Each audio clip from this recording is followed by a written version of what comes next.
nunca me comentaron eso, pero yo me llamo Sandro Guillermo Bocio Suárez, Guillermo por mi padre y por mi abuelo.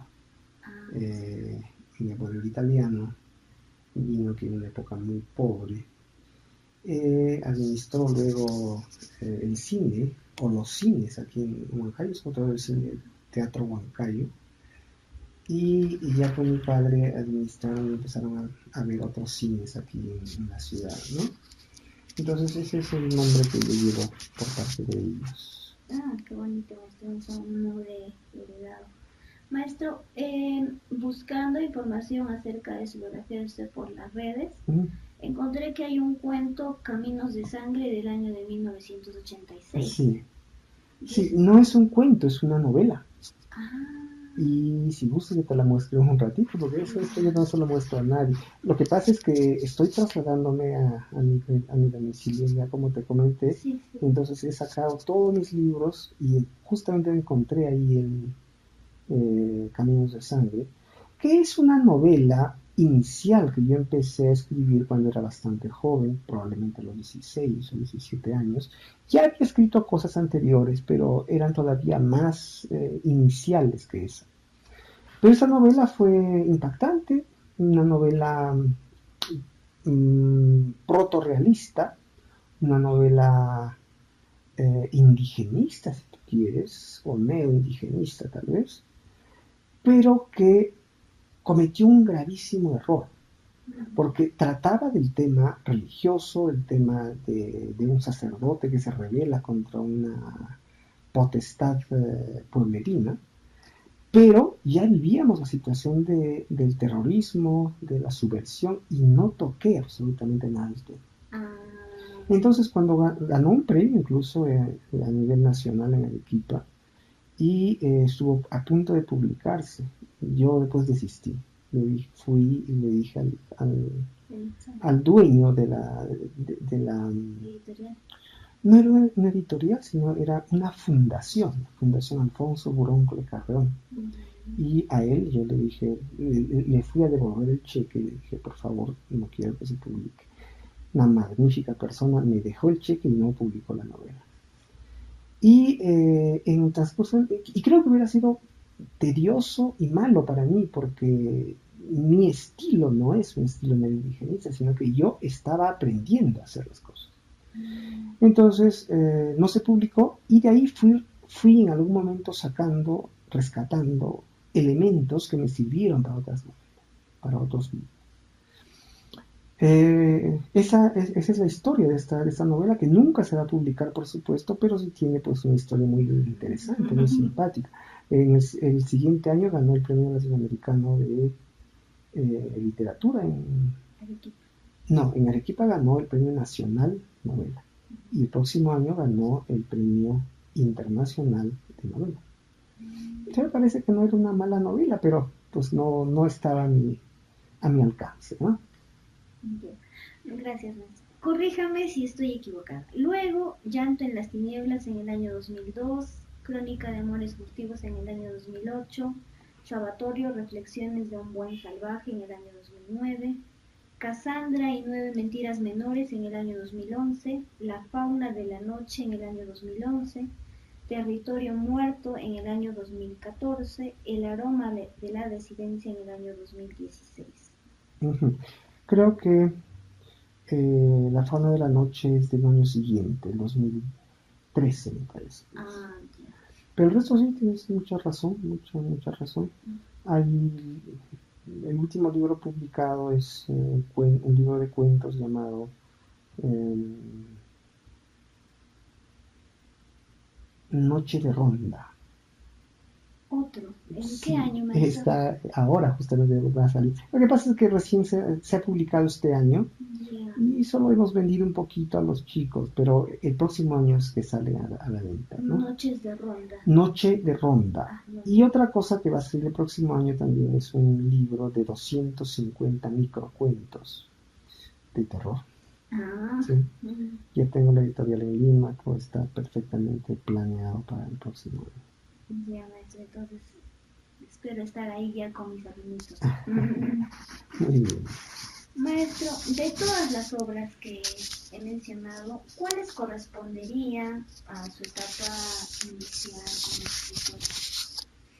Pues yo puedo decirte que tengo hasta ahora 3 etapas perfectamente delimitadas. La primera es una etapa de inconsciencia literaria. Yo no sabía lo que era la literatura. En mi casa toda mi familia es auténticamente matemática. Mi padre estudió medicina, estuvo a punto de ser médico.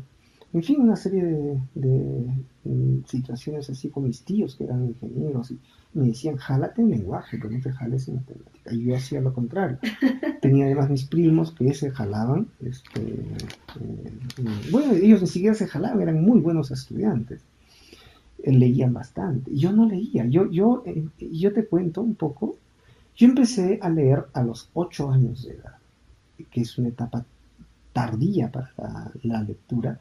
Fue porque terminaba el gobierno militar de Morales Bermúdez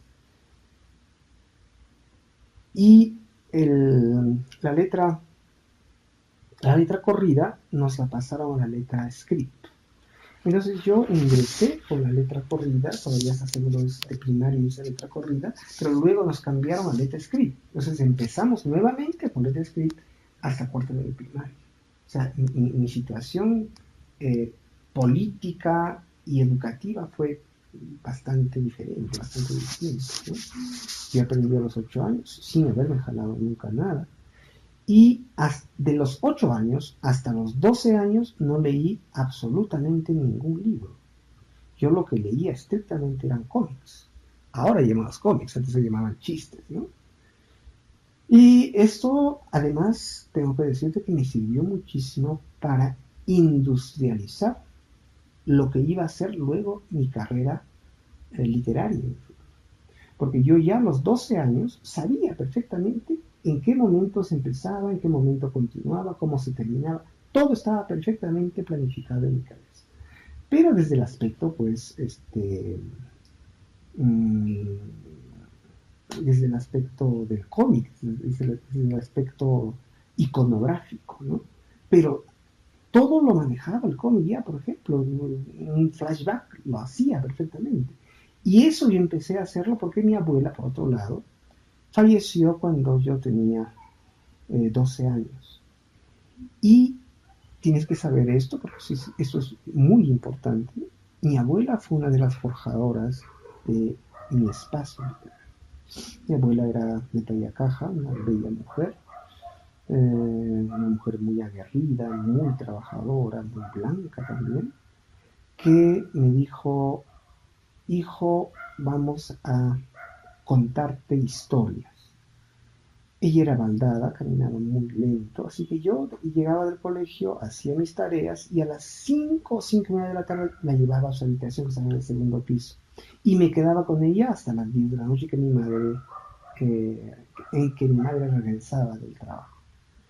Y en todo ese tiempo ella me contaba historias maravillosas, historias que nunca repitió. O a veces repetía cuando yo le pedía que me volviera a contar, pero tenía historias magníficas. Entonces, yo no tenía entonces el conocimiento pues que ahora tengo y que cuando ella ya falleció yo me di cuenta de que mi abuela muchos de esos cuentos los inventaba. Y eso fue grandioso. Ella no escribía, pero sí contaba maravillosamente la historia. Me contó maravillas. Y yo lo que quise es escribir esas historias para que no se perdieran. Pero cuando me senté a escribir, yo escribía tan mal, pero tan mal, que era vergonzoso. No ponía comas, no ponía tildes, confundía la C con la S, en fin, una serie de situaciones como esa. Y un día me di cuenta pues de que no tenía el talento para escribir y de que yo necesitaba mucho el estudio de la técnica narrativa. Es por ello que decidí escribir 2 cuentos, y recuerdo mucho, creo que el primero era un libro de cuentos llamado... No, el primer libro que escribí fue Coreta, un libro que nació de otra forma, porque también mi padre tiene mucho que ver con esto, y también te cuento la historia. El asunto es que yo estudiaba en el colegio salesiano y eran muy estrictos con el corte de cabello. Teníamos esa vez 3 meses de descanso, ¿no? Entonces yo recuerdo mucho que estábamos un día sábado y el día lunes ya entrábamos al colegio. El día domingo no funcionaba el centro de estética, bueno, no era centro de estética, era una peluquería. No funcionaba, porque además no había todavía centro de estética eh, para las dos personas. Y solamente íbamos a la peluquería de varones, donde atendían unos viejecitos que estaban ahí bastante mal. Pero había unas colas inmensas. Entonces, yo fui, antes de ir a la librería, antes de ir a la peluquería, me metí en la librería, que era del señor García. Yo no sé si estará vivo todavía ese señor. Ahora tiene su kiosco en la bajada del Tambo, exactamente.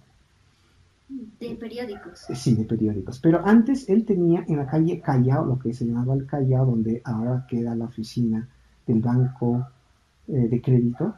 Yeah. Ahora ya no es calle Callao, ahora es Breña, ¿sí?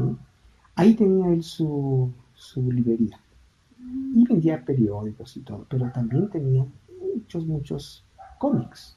Entonces yo fui a comprar, yo le compraba todas las semanas cómics. Y fui a comprarle y lamentablemente no había. Me dijo que había ocurrido un huaico muy fuerte y no había pase por ningún lado. Ni siquiera, todavía no teníamos el pase por Chupaca. Entonces estábamos completamente aislados. Entonces no había más, ya todo había leído. En ese momento entró mi padre, porque mi padre trabajaba en el cine central, que estaba en la cuadra, y compraba siempre sus cosas ahí. Y yo le digo, papá, no he comprado, no hay cómics. Y me dijo, pues ya, hijito, ya es a buena hora, me dijo, porque ya es tiempo de que empieces a leer un libro. Y yo me tensioné, dije, un libro, pues es un mamotreto lleno de palabras, dije yo. Y él escogió Corazón, escogió Ivanhoe y escogió Ben Hur, en ediciones bastante juveniles, porque no eran las ediciones en los formatos grandes que después ya leí. Y me los compró. Entonces ya con los 3 libros me fui a la peluquería. Y entonces empecé a verlos.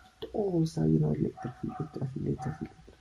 Hasta que Corazón estaba en una editorial bastante moderna, bastante pobre además, pero moderna, y tenía, cada final de capítulo tenía un dibujo. Yo dije, entonces, por lo menos esto. Y me senté, mientras esperaba que me cortaran el cabello, empecé a leer el texto. Y fue impresionante porque yo leí mañana ingreso al primero de secundaria. Y yo ingresaba el día lunes al primero de secundaria.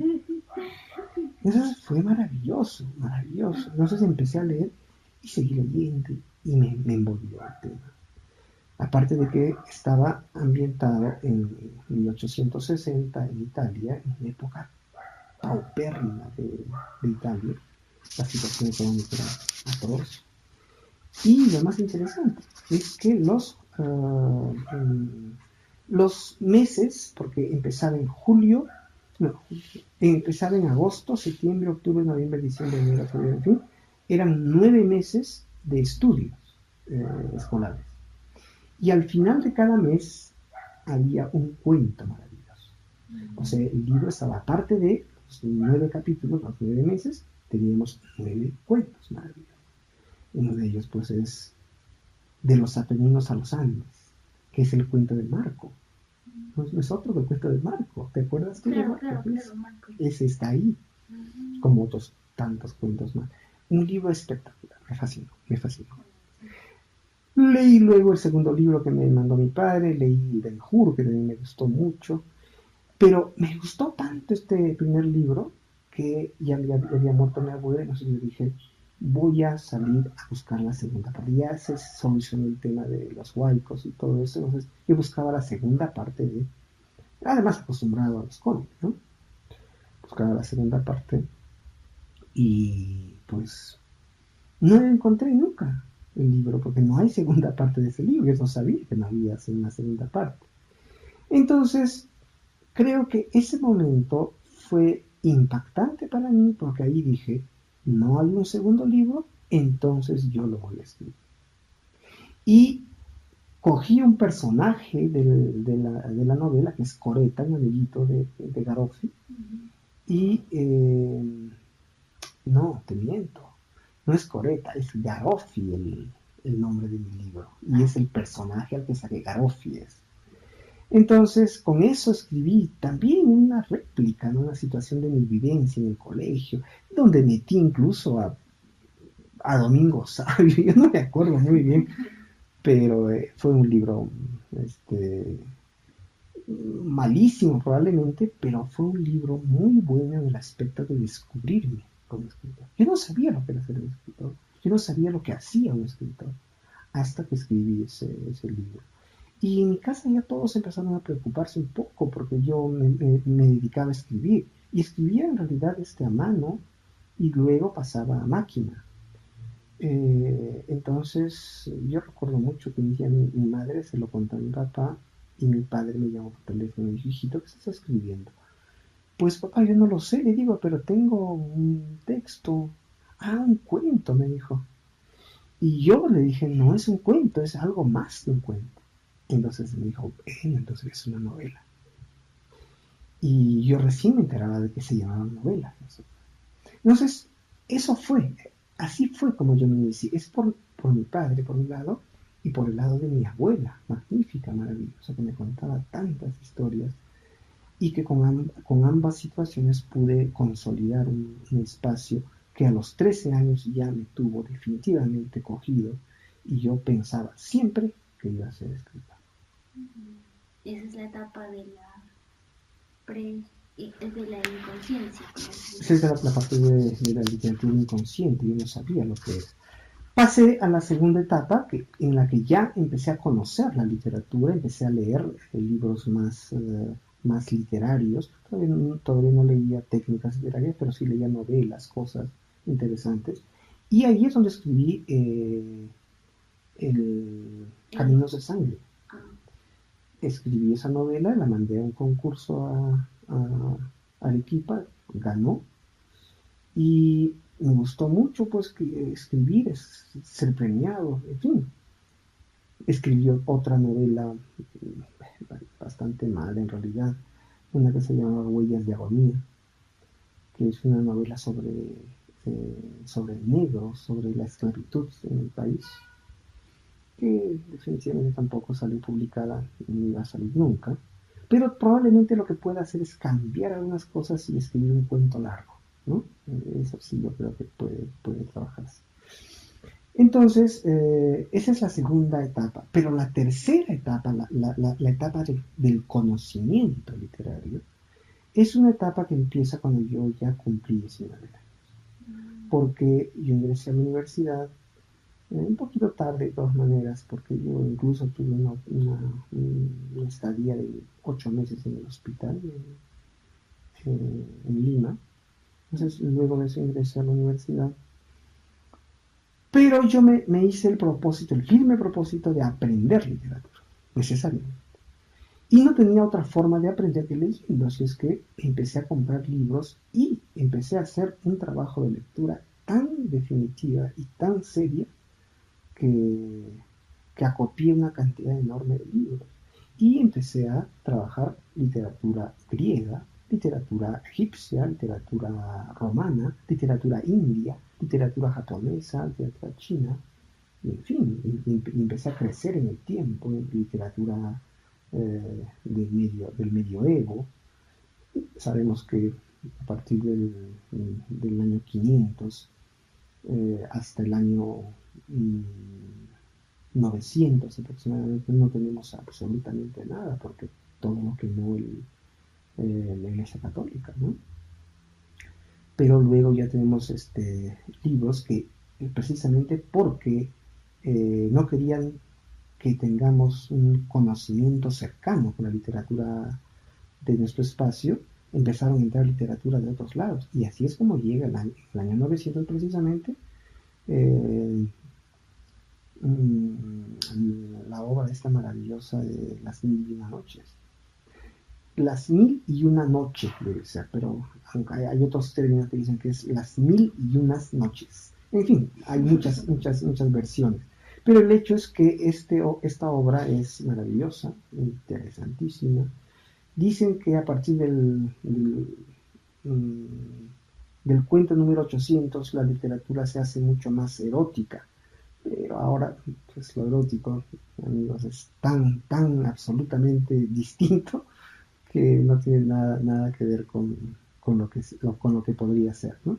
Y así llegué a otras vicisitudes, leí otros autores, leí autores españoles, franceses, y prácticamente terminé con toda la historia de la literatura, ¿no? Con toda la historia de la literatura, que es maravilloso. Al punto que ahora que ya tengo 46 años, bien avanzado, 47 todavía, bien avanzado, ya no quiero tomar tantos libros modernos y he vuelto más bien a la literatura antigua, ¿no? Que es lo más fascinante, lo más maravilloso que hay. Los cuentos, por ejemplo, a mí me fascinan los cuentos. Los 100 cuentos de Cameron son fascinantes, pero hay un escritor anterior a este autor que es una persona que llegó a ser rey, que escribió 50 cuentos. El libro se llama El libro de los ejemplos, ¿no?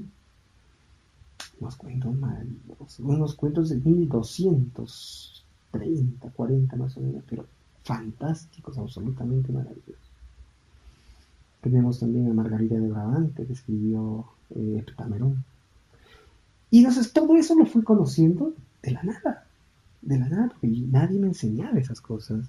Yo lo aprendí de por sí, de por mí mismo, y ahora perfectamente puedo conversar con cualquier doctor en literatura sobre estos temas. Porque además me fascina, me gusta muchísimo. Entonces, hasta este momento he llegado por estas 3 etapas, he pasado perfectamente delimitadas, digamos. Y ahora sí yo creo que estoy en una buena situación. Auge, podríamos denominarlo más, ¿no? Probablemente todavía no, pero sí estoy en un momento ya muy adecuado para poder publicar, para poder sacar cosas interesantes. Tengo otro libro terminado, se llama El secreto del señor Nishimura, que pensaba sacarlo el próximo año, pero todavía no, voy a aumentar a 18 cuentos probablemente. Pero ese cuento es maravilloso, es precioso, me encanta ese cuento. Hay otro cuento ahí que se llama El laberinto de Bogdan. También es un cuento fantástico, fabuloso, muy bien hecho. Entonces yo sí creo que ahora sí estoy en condiciones de poder trabajar perfectamente bien.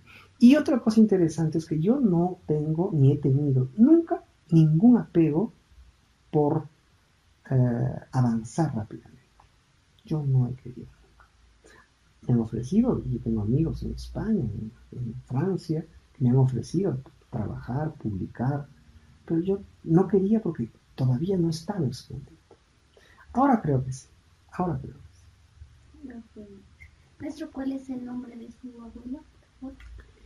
Mi abuela se llamó, bueno, ella siempre la llamábamos Tiucha. Era Teodora Merino Díaz. ¿Sí? Maestro, el nombre de sus padres. Mi madre, Yolanda Suárez Merino, y mi padre, Guillermo Bocio Carbo. Okay.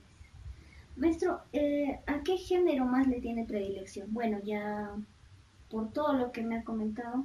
El cuento me gusta mucho, pero escribo también novela. La novela también me fascina, la novela es muy interesante. Es más dificultosa trabajarla, ¿no? Pero sí, es de mi apetencia absoluta. Ahora te lo puedo decir, me adelanto a lo que va a pasar en los próximos años. Creo que voy a ingerir en la literatura dramática. Y ya tengo 3 ideas para hacer unas obras teatrales diferentes, distintas, ¿no? Y eso de repente lo haga ya dentro de poco cuando deje la universidad. Ok, maestro, de todos sus libros, ¿cuál considera que es el favorito? El favorito de las personas definitivamente es El llanto en las tinieblas, que está en la 20ª edición. Pero el favorito mío es La fauna de la noche. Ah, La fauna de la noche. Maestro, bueno, ¿qué hay autores que han influenciado? Bueno, familiarmente sé que ya ahora han influenciado a su abuela, sus papis, pero hay autores que han influenciado a su Sí, carrera. por supuesto que sí. En primer lugar, los grandes autores griegos. A mí me gusta mucho, mucho el tema de Homero, por ejemplo. Tengamos en cuenta que Homero en realidad no es un autor al que debemos considerarlo como tal. En realidad son varios autores que posiblemente hayan unido sus capítulos para hacer las obras. Y estas dos obras, que no son solamente las dos, son las dos únicas que conocemos, porque el resto pues se quemó en la Biblioteca de Alejandría, ¿no? Estos dos libros, La Odisea y La Ilíada, son obras completamente distintas en técnicas y en estructura. Y definitivamente no la escribió una sola persona. Estoy seguro. Probablemente la escribieron varias personas y, como no se sabía, crearon un mito histórico, un mito literario, que es el autor Homero, ¿no? Que le pusieron el nombre como es. Él, por ejemplo, o ellos, por ejemplo, son mis relevantes. Básicamente, el que escribió la Odisea es un libro magnífico, el primer libro que conocemos de la historia, porque definitivamente ha habido otros libros anteriormente, pero es el primer libro que ya maneja la estructura desde otro punto de vista. No empieza en el momento inicial, empieza cuando ya él está en el momento encontrado con las sirenas. Y recuerda todo y va. Entonces ya es un trabajo maravilloso. Esas cosas fui aprendiéndolas y me fueron gustando otros autores. Me gustó muchísimo el autor del Ramayana, de la India, que fabuloso. Y además autores del siglo XVII. Los franceses me fascinan, me gusta muchísimo Alejandro Dumas. Alejandro Dumas padre, es maravilloso. Dicen que no escribió muchos de sus libros, escribió muy poco. Tiene como 300 novelas. No podía haber escrito tanto, pues. Él tenía gente que escribía capítulos, pero lo que escribía eran las partes elementales, ¿no? Entonces, él me gustó muchísimo, me gustó muchísimo Víctor Hugo, que es fabuloso. Saben que es un poco metiche, no sé, se mete a estar ahí rompiendo la hilación de la narrativa, pero es genial, es impresionante. Benito Pérez Galdós, en fin, hay muchos. Pero cuando llegué yo a la literatura moderna, me quedé fascinado, impresionado con William Faulkner, por ejemplo, con García Márquez, por ejemplo, con Isabel Allende, por ejemplo, con el gran Vargas Llosa, definitivamente, ¿no? Borges, Cortázar, todos ellos influenciaron. Entonces, lo que yo hago ahora es un poquito de todos, ¿no? Un poquito de todos ellos. Y definitivamente todos hemos tenido una elocuencia con los autores. Nosotros somos hijos de nuestros autores predilectos. Maestro, ¿se siente influenciado por la generación de los 50, los 60? Y si es así, ¿qué pone en práctica de las características que ellos tienen en su quehacer como escritor? Claro, en realidad sí es una muy buena pregunta esa, porque yo precisamente me distingo de otros autores jóvenes, y ahora todos son mis amigos, muy gentiles y muy geniales ellos, pero ellos tienen una diferenciación muy concreta conmigo, porque ellos empezaron a hacer literatura desde su momento hacia adelante. En cambio, yo empecé a hacer mi literatura desde atrás. Y yo avancé mucho más que ellos. Ahora me doy cuenta de que yo avancé mucho más que ellos, porque yo conozco el tema indígena, por ejemplo. El indigenismo, conozco el neoindigenismo, conozco estos leído, pues yo me acuerdo que un día conversaba con un escritor bastante famoso en Perú, y yo le hablaba de Jorge Icaza. Y yo pensé, pues yo hablaba con la tranquilidad con la que siempre hablo, y él no sabía quién era Jorge Icaza. Y Jorge Icaza, pues es un gran autor ecuatoriano del indigenismo. Y le hablaba también de Arguedas, pero él creía que yo estaba hablando de Arguedas peruano y no de Arguedas boliviano. Entonces también fue una recreación. Y ahí me di cuenta de que yo manejaba un poco más que ellos, que habían estudiado literatura. Entonces, yo definitivamente no me arrepiento de no haber estudiado literatura. Yo estudié comunicaciones y estoy muy contento con ello, porque además soy un periodista bastante conocedor de todo y manejo el tema desde ese ángulo, ¿no? Entonces, eso me ayuda a mí a ser una persona un poco más abierta, un poco más conocedora de las situaciones, y creo que me va a servir bastante en el futuro. Maestro, ¿usted podría manifestar si ya tiene una línea para escribir? O sea, ¿cuáles son, por ejemplo, sus fuentes para escribir? ¿Se basa en los hechos que ocurren a diario, en la política? O sea, ¿cómo se inspira para desarrollar nuevas? Con todo, hija, con todo. Yo trabajo absolutamente todo. Tengo muy amplia vicisitud para encontrar esas cosas. Yo creo muy rápidamente las situaciones. A mí se me prende el foco en una situación muy elemental. Por ejemplo, voy a ver una película y una escena motiva que mi mente en ese momento, en cuestión de segundos, trabaje inicio, nudo y final. Y ya lo tengo listo. Pero luego va madurando en mi cabeza con personajes, situaciones, hasta llegar a sentarme a escribirla. Y esa situación sí me puede tomar años incluso, ¿no? Años incluso. Otro elemento que me haces acordar, y que lo he descubierto este año precisamente, es que tengo cuentos, bueno, ya no tengo ahora cuentos, tenía muchísimos cuentos que estaban solamente en la mitad, los había dejado en la mitad, y este año los he terminado. Con eso me salía pues, el libro del señor Nishimura. El señor Nishimura es un libro de cuentos estrictamente fantásticos. Todos son cuentos fantásticos. Yo tengo muchísimo dominio para manejar temas fantásticos, temas de guerra, temas de interés político, temas sociales, temas de amor, temas de terror. O sea, yo no tengo problemas para hacer nada. Para mí es muy fácil trabajar eso. Y a mí me dicen, yo no lo sé, pero para mí no es difícil trabajar nada de estos elementos, porque todo para mí es muy sencillo, ¿no? Muy sencillo. La verdad que yo me siento halagado cuando me dicen que es fácil, que puedes hacer tú las cosas. Yo no lo sé, pues yo lo hago porque me gusta muchísimo hacerlo y no siento ninguna molestia. Lo que me molesta un poquito es escribir. Inventar no. Tengo mucho talento para la invención. Pero no, es la costumbre, ¿no? Ya. Eso básicamente, ese es el tema. Sentarme a escribir un poquito que me molesta.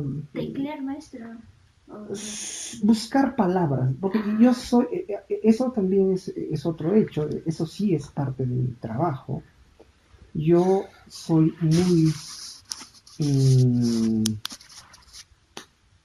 muy elocuente para buscar palabras, muy elocuente. Siempre soy como un diccionario buscando las palabras necesarias para ponerlas en su momento, ¿no? Así es. Maestro, ¿qué busca plasmar en sus obras? En primer lugar, lo que pienso, lo que quiero, siempre es distraer. Que alguien lea el libro y que le guste leer. Eso es lo que quiero, principalmente. Y detrás de eso, poner elementos que hagan pensar a las personas en las situaciones que estamos viviendo. Pero no más, no más, ¿ah? Mi situación no es dar a conocer nada, dar a entender nada, es sencillamente mostrar las cosas, mostrar un mundo aparte. Es lo que hacía también mi gran y admirado Julio Ramón Ribeiro. Es un escritor del siglo XX que escribió sobre el siglo XIX. Es maravilloso, es un autor formidable. Él hacía lo propio, escribía de una manera tan rica, tan divertida, tan onerosa, que cualquier libro de él era un placer leer, un placer leer. Yo siempre vuelvo a Julio Ramón Rivero, el gran Julio Ramón Rivero. Ahora, maestro, próximamente nos va a estar presentando Noche de Ronda. Pero en Lima va a salir también un libro, que es, Noche de Ronda ha salido acá un poco en Huancayo, pero en Lima a nivel nacional sí va a salir el libro de microcuentos, Territorio Muerto. ¿Sí? Okay. Territorio Muerto. Maestro, ¿cuál fue su primer viaje académico? El primer viaje académico fue a España. Cuando gané el premio del Banco Central de Reserva, fue un gran premio, de verdad, un enorme premio, porque en ese entonces eran $20,000. Estamos hablando de hace 15 años. Publicación en un libro de tapa dura maravilloso y un viaje a España para presentarlo. Entonces fue uh, un premio magnífico que además me llevó a hacer prensa y sobre todo a hacer literatura, a asistir a grupos y a hacer amigos. Es interesante, ¿no? Maestro, ¿con qué obra fue su...? Con El llanto en las tinieblas. Ah, lo vinieron allá. Yo creí que era el elenco central de los Sí, fue el Banco Central de Reserva de Perú, pero me llevaron a España. Sí. No, qué bonito. ¿Y cuál fue el viaje que más le impactó? Porque sé que ha tenido muchos viajes representando a la universidad, al Perú. Sí, también personalmente también he hecho algunos viajes. Creo que el mayor viaje, la mayor experiencia vital que he tenido ha sido el viaje a Egipto. Una situación de pobreza extrema, la situación política es muy, muy difícil allá. Los policías son tan corruptos como más que los de aquí. Pero es gente muy, muy novedosa, muy interesante. Uno aprende muchísimo. Egipto, yo tenía una idea completamente diversa, porque antes yo había viajado a Dubái, que queda por ahí mismo, bastante cerca, pero que es otra cosa maravillosa, es un lugar es es un espacio lleno de focos navideños. Eso es Dubái. Todo es carísimo, todo es extremadamente grande. Y al llegar a Egipto, yo me esperaba con algo así, yo no sabía muy bien, tampoco me tomé la molestia de estudiar un poquito la situación, pero era completamente distinto. Un país pobre, un país en el que el taxista te invita a una taza de té, pero luego te la cobra, o el señor que te lleva las maletas al que tienes que darle su propina. En fin, una situación como esa. Es un país que en grandes avenidas no tiene semáforos, por ejemplo. Hay que cruzar. Yo, que estoy acostumbrado, imagínate, al tránsito de Lima y de Huancayo, pues no podía cruzar allá. Y tuve que agarrar de una señora que hablaba por el teléfono y cruzó sin mirar a nadie. Increíble. La situación fue tremenda. Pero para mí muy, muy novedosa porque pude alojarme en un hotel de 5 estrellas, pagando, no te miento, alrededor de 80 soles diarios. Entré, porque yo estuve allá como 15 días, entonces estuve 6 veces en las pirámides de Egipto, a las que ellos no podían ingresar, porque es gente pobre, pero yo podía ingresar porque costaba 40 liras, y 40 liras para mí me salían 2 soles. 2 soles. Y no pueden ingresar. La gente es difícil, no puede. Te engañan mucho los egipcios. Sí, de verdad, la primera vez que yo fui a las pirámides, se me acercó un señor muy serio y me dijo sus boletos. Yo pensé que era plata. Y resulta que al final era un viandante que quería tomarme fotos. Y cuando yo no quise pagarle, espantó a al, ¿cómo se llama este animal? ¿La jirafa? No, la jirafa, claro, a la jirafa.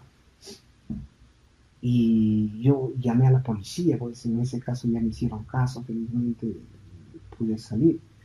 Pero ese tipo de engaños hace. Ya la segunda, tercera, cuarta vez, ya imposible, ni me acercaba a ellos, pues, ¿no? Y podía estar perfectamente desde la mañana, porque a las 7 de la mañana abren las pirámides. Maravillosa, el día es una maravilla, y el color anaranjado de la mañana es maravilloso. Y podía estar hasta las 6, 7 de la noche. Y en la noche incluso podía asistir porque ahí en la zona de las pirámides hacen unas muestras musicales, ¿no? Y pagando un poquito pues se podía ingresar a ver esas cosas maravillosas. Y sí me gustó bastante esa experiencia, que fue muy, muy bonita, ¿no? Muy bonita. Maestro, ahora en torno al cuento El hombre que habló con la muerte. Claro. ¿Cuál fue el motivo o la razón por la cual escribió el cuento? Justamente estaba recordando eso. Yo entonces trabajaba en una tienda como dependiente, digamos, ¿no? Yo era el que atendía en la tienda de abarrotes, ¿no? Y había momentos en que el negocio subía a partir de las 6 de la tarde, porque además de ser una tienda era una panadería. Entonces, a partir después del almuerzo, 3, 4, 5 de la tarde, no había mucho que hacer. Y yo, pues para no dormirme, para que no pase nada, tomaba unos papeles que eran papeles de despacho y con un lapicero escribía ahí. Escribía cualquier cosa, no situación. Hasta que un día se me ocurrió escribir un cuento del hombre que habló con la muerte y con la intención de presentarlo a un concurso, que era el concurso de careta. Y ese día lo escribí, yo me acuerdo clarísimamente, desde las 3 de la tarde hasta las 6 de la tarde. En 3 horas escribí el cuento, tal como está. ¿Qué edad tenía, maestro? Pues ya tenía unos 21, ¿ah? 20 o 21 aproximadamente. Y escribí el relato. Y me di cuenta, ahora que lo he vuelto a leer, me he dado cuenta de que ya estaba bastante interesante, ¿eh? Ya manejaba ciertas cosas. El final es sorprendente, ¿no? Es sorprendente. Pero sí, fue así como lo escribí. Pero no hay un motivo, solamente el motivo sería de pasar el tiempo. La pura verdad es que debe haber habido un motivo, pero no lo recuerdo. No. Haber pensado en un anciano que era un cuidador de un faro y que iba a morir, que tenía que morir. Y el hecho, eso sí lo recuerdo, es que el hecho de que cuando llega la muerte cansada por su trabajo, por la vista que tenía, se enreda entre los cables y cae. Y ahí se transfigura todo, porque el cuento, que empieza con el final que siempre va a ser la muerte del anciano, se transfigura, pues, y es el anciano quien va a socorrer a la muerte. Y le hace los lentes, ¿no? Y en ese momento, eso sí estaba muy bien pensado, en ese momento tenía que conversar sobre cuitas, sobre situaciones vividas, sobre los temas del mundo, ¿no? Tenía que conversar bastante sobre eso. Y al final tenía que usted cargar los lentes y la muerte debía decirle pues que se quedara, eh, que cerrara los ojos, que dolía mucho la miopatía y sencillamente que cerrara los ojos. ¿Y la miopatía por qué? Yo no sabía lo que era la miopatía porque precisamente por esa temporada el doctor Manuel Baquerizo Valdeón enfermó de miopatía. Y por eso es que yo en honor a él le puse el nombre de miopatía. Eso sí es interesante para tu relato, porque así fue como ocurrió. Maestro, ¿qué busca comunicar con el título? Yo soy un titulero impresionante. me gusta trabajar bastante los títulos, ¿no? El único título que no me convence del todo es El llanto en las tinieblas, porque yo cuando terminé la novela La Muchacha terminé a las 11 de la mañana y solamente tenías a las 5 de la tarde para entregarlo y no tenía título. Así que dije, ya, lo que sea, lo que ven. Y le puse El llanto en las tinieblas, que no me gusta demasiado. Pero el resto sí, el aroma de la disidencia es un título precioso, ¿no? Crónica de amores furtivos es otro título bonito. La fauna de la noche me fascina. En fin, casi todos mis cuentos, mis libros tienen una, una estructura muy bien formulada desde el nombre. Y yo siempre busco esa manifestación, busco que los títulos tengan formalidad, que sean gustosos, que me gusten primero a mí y que gusten al resto, ¿no? Esa es la idea. Precisamente por ello es que yo le puse el hombre que habló con la muerte, que es un título muy bonito, a mí me gusta bastante, es un título largo, pero te dice y no te dice demasiado. Te dice mucho y no te dice demasiado. Y eso es lo que yo pretendo de encontrar con un buen título. Maestro, en la parte del exordio de Crónicas de Amores Furtivos, sí narra una parte donde que el cuento de El hombre que habló con la muerte lo escribió en un par de horas, 10 horas. Sí. Y menciona de que fue cuando usted viajaba en un bus y escuchó a una señora decir que esta vida es tan cruel o que ya ni la propia muerte se quiere acercar. Sí, no es en realidad que motivo, no es el motivo, pero es una parte del relato del que yo saco la situación, la consecuencia del cuento, ¿no? Y sí, me acuerdo claramente eso de la señora lo dijo, y eso me reformuló para trabajar este relato exactamente.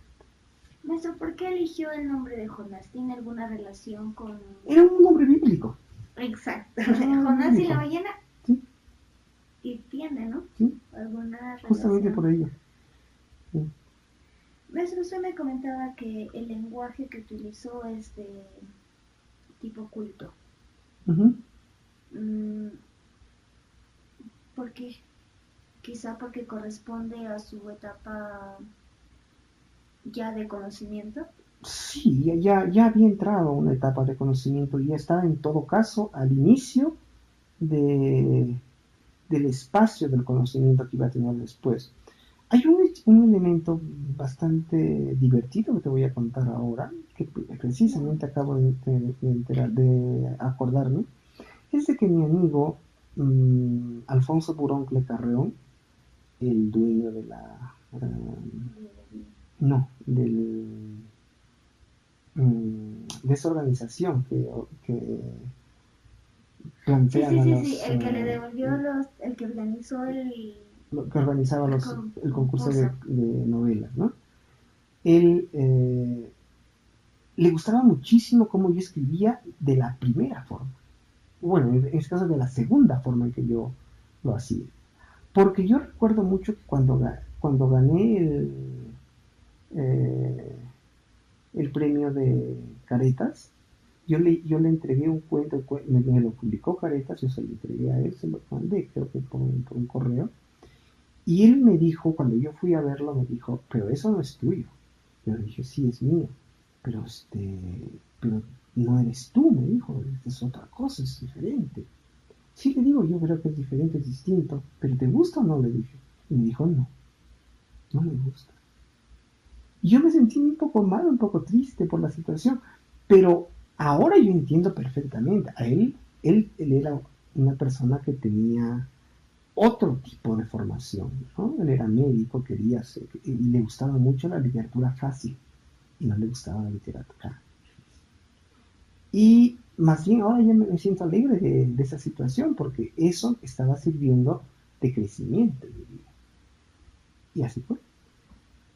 Maestro, los temas globales que menciona en el cuento se refiere al hecho ocurrido en el año de 1990 en la República de Ruanda, Sí, a ese, ¿no? sí. ¿Usted considera que el terrorismo que vivíamos en esa época también influenció a la redacción del cuento? Porque tengamos en cuenta que hubo matanzas en...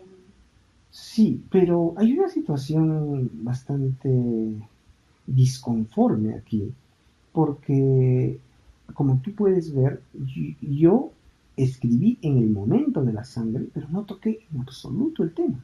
Yo recién voy a escribir una novela sobre la situación política del país. Tengo algunos cuentos sobre los hechos, pero no, definitivamente la situación más bien de la literatura se mantuvo estática durante la floración de la guerra. Después fue que empezó a emerger la literatura de, del terrorismo, literatura de guerra, y se puso, pues hasta el año pasado se puso de moda, cada año había un libro sobre el tema, que no quise sacar nada porque no me interesa hacerlo, ¿no? Entonces es más bien lo contrario a lo que tú me dices, ¿no? No influyó absolutamente nada. Fue más por las muertes. Hubo un autor bien interesante que es limeño, él se llama, eh, pues no recuerdo bien, mm, es un autor que sí escribió sobre la guerra durante la guerra. Es interesante verlo. Maestro, ¿usted se identifica con alguno de los dos personajes, Jonás o Jonás? No, ¿Alguno de los dos es su favorito? Jonás. Maestro, por el tiempo del discurrir del cuento, alude a,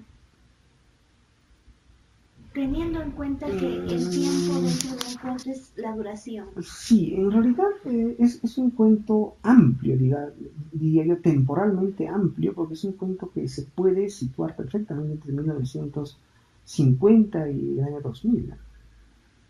Yo creo que 1980-85 podría ser un punto adecuado de interés. Eh, Maestro, entendiendo que hay planos temporales que cortan, en el cuento he identificado dos. Uno cuando Jonás rememora los hechos que a lo que se dedicaba cuando era joven, y el segundo plano cuando rememora la pérdida de su familia. Sí. Con este segundo plano, ¿qué busca?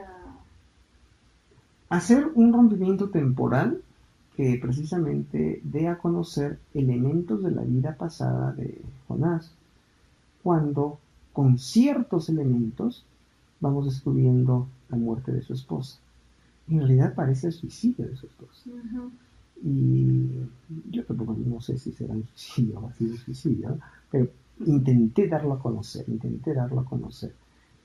y solamente con ciertos elementos. Cada vez que alumbra el faro, él ve algunos elementos, algunas cosas, ¿no? Se describe la desesperación de él porque dice recordaba el sofoco, las Sí, lágrimas, claro, la impotencia. Él estaba yendo a salvarla, pues, pero la encuentra muerta. Claro. Sí. Eh, mm, en la parte de cuando concluye el cuento, Jonás menciona, y ahora no pregunten por qué soy inmortal. ¿Qué, maestro, para qué un monólogo después de de haber escrito en Es tercera que persona. más bien definitivamente el monólogo es el elemento que cierra el relato y que abre otro espacio para continuar con la lectura. Ese es un elemento interesante porque yo no te he dicho nunca que a mí me gustan los relatos que tengan esos finales, absolutamente esos finales abiertos, esos finales que pretendan ser leídos o seguir siendo leídos por las personas que han terminado de leerlo, ¿no? Y a mí me gusta mucho cuando yo les doy a mis estudiantes un cuento y le pregunto a cada uno luego qué opinan del final. Y todos tienen unos finales totalmente distintos. O sea, yo les pongo un final, pero hay finales diferentes y distintos. Este final definitivamente ya estaba pensado, era una escritura, en un cuento en tercera persona, pero que terminara en primera persona adentrándose en el mundo subjetivo de Jonás. Y por eso Jonás termina teniendo dos finales. El final de que es Curado. Claro, que es curado y el que es inmortal, sobre todo, ¿no? El que es inmortal y que es curado, ¿entiendes? Entonces, ahí tenemos dos finales en un solo elemento, en una sola línea, que es, y ahora no pregunten por qué soy inmortal. Y ahí termina el relato. Maestro, ¿usted tiene alguna pasión en la vida que le... Uh-huh. Sí. Sí tengo una pasión. ¿Cuál es, maestro? Te la digo. Sí, sí, por favor. La música. La música. ¿Qué tipo de música, maestro? Orquestal. ¿Lo practica? Yo toco el órgano. Eso también es un tema interesante porque probablemente yo tenía mucho manejo musical desde antes. Mi padre era músico profesional, mi padre tocaba acordeón, tocaba violines, pero cuando yo estudié nunca se le ocurrió hacerme estudiar música, nunca, ni a mi madre ni a mi padre. Entonces yo calculo que yo tenía un sentimiento especial por la música y que lo que no pude hacer con la música, luego lo hice con la literatura, precisamente.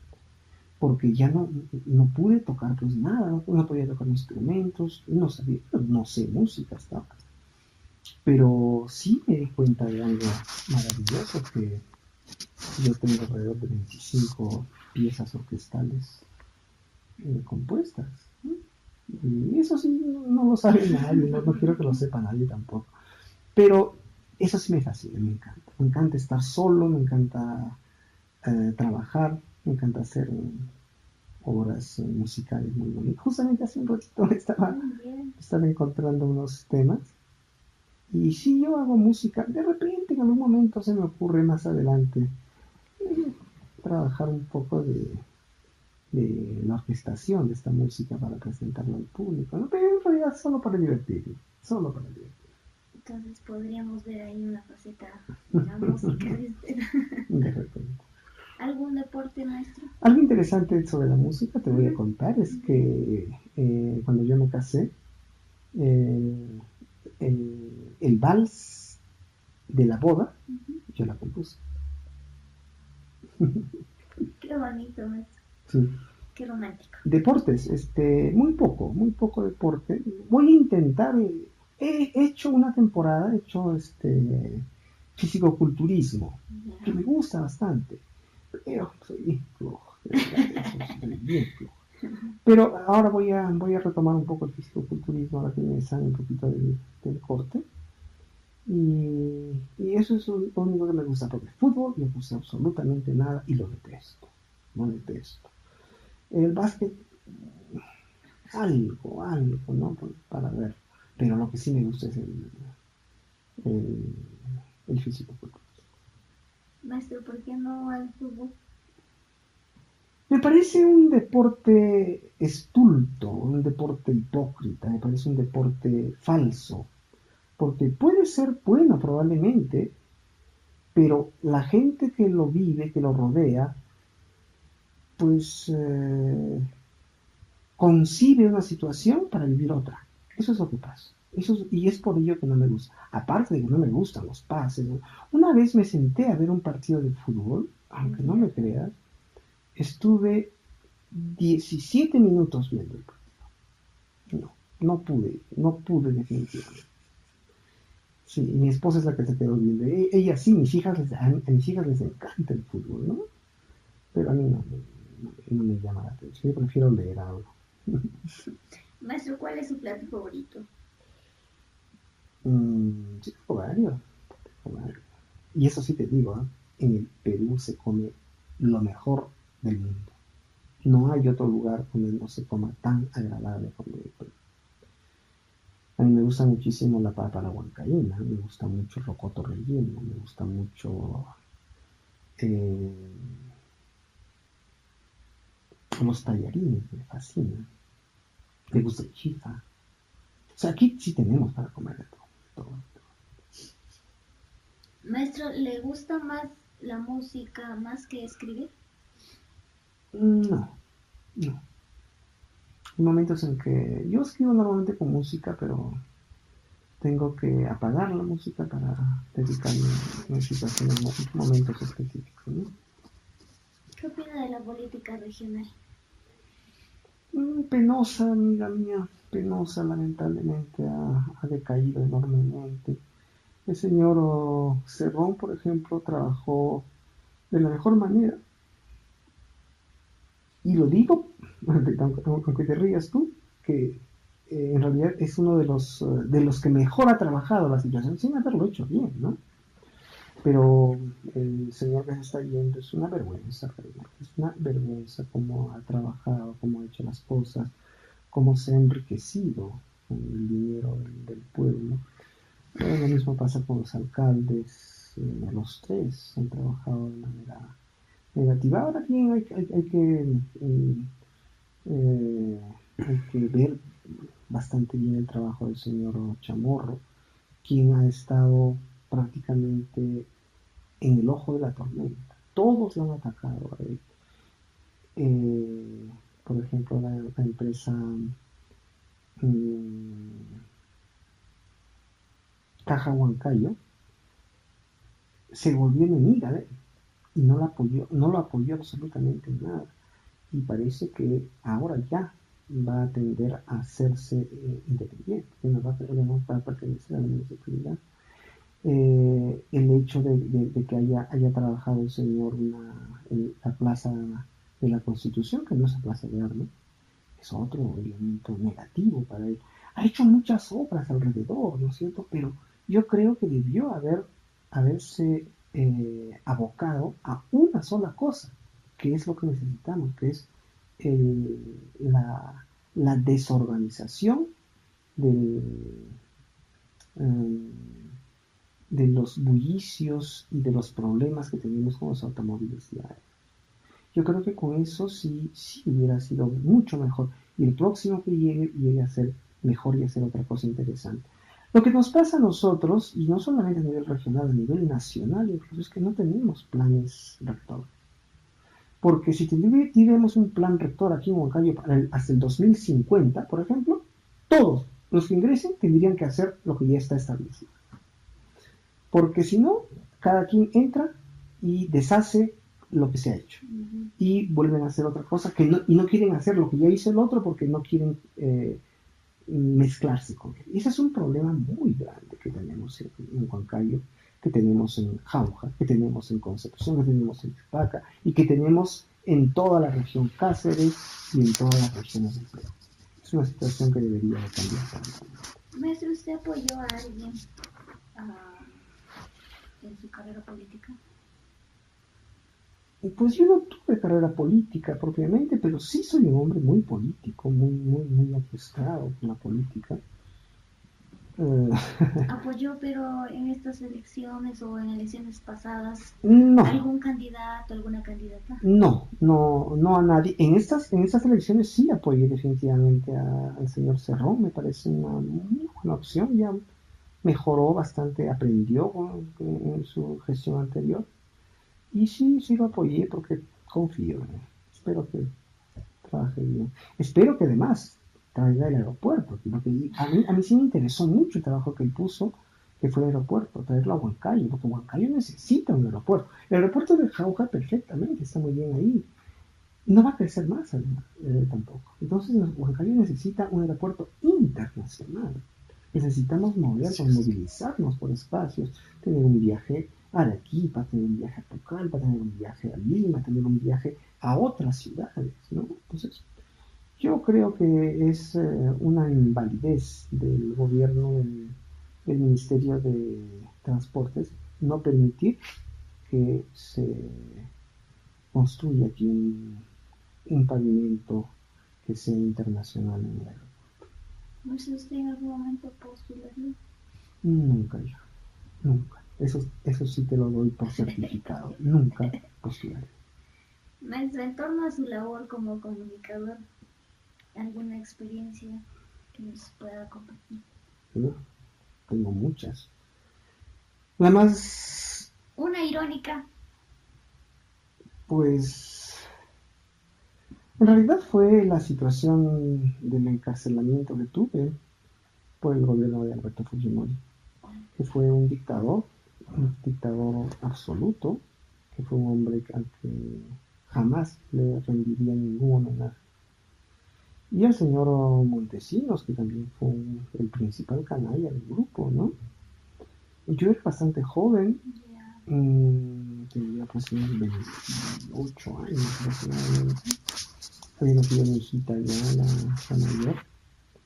Y teníamos un periódico aquí en Huancayo que se llamaba Página 20, un periódico político muy interesante. Y el tema es que salimos a decir las cosas en contra de Fujimori. Y esa vez, pues, increíble, nadie lo hacía, nadie. Todos estaban comprados. Mi papá, increíblemente, era el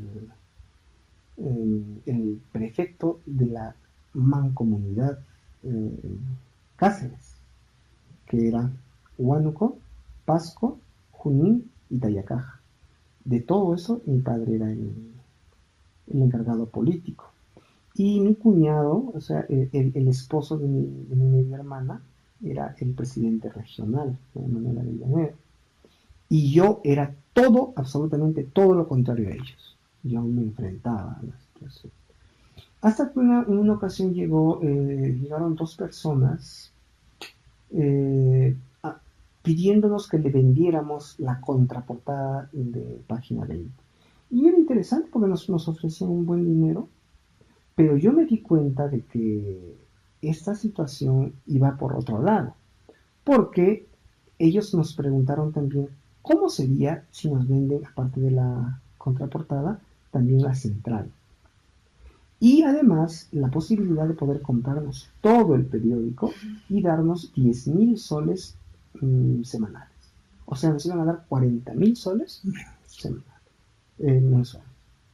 Y era pues suficiente, mi querida amiga, suficiente para vivir holgadamente en esa época, estamos hablando de hace 20 años. Entonces hablamos con los compañeros bastante imbuidos en el tema, así que le dijimos no. Nos quedamos miserables, no vendíamos demasiado. Vendíamos, ¿no? Pero no vendíamos mucho. Hasta que publicamos el número, ya creo que era el número 68. 68, sí. Y llevamos ya los periódicos una vez que salieron a los kioscos, y los kioscos, ninguno de ellos quiso vender. Ninguno. Ellos vendían siempre, pero a partir de esta semana no quisieron vender, porque definitivamente ya Montesinos había llegado con su gente, el señor, ¿no? Pero había llegado la gente de Montesinos para decir que no vendía. Y nos cerraron la puerta, y nos tiraron las cosas, ya no querían recibirnos, nos insultaban y cosas por el estilo. Hasta que yo me puse fuerte y me acuerdo que les dije a los chicos, éramos 7 muchachos y la directora, que era la señora Rosa, la señora Flor.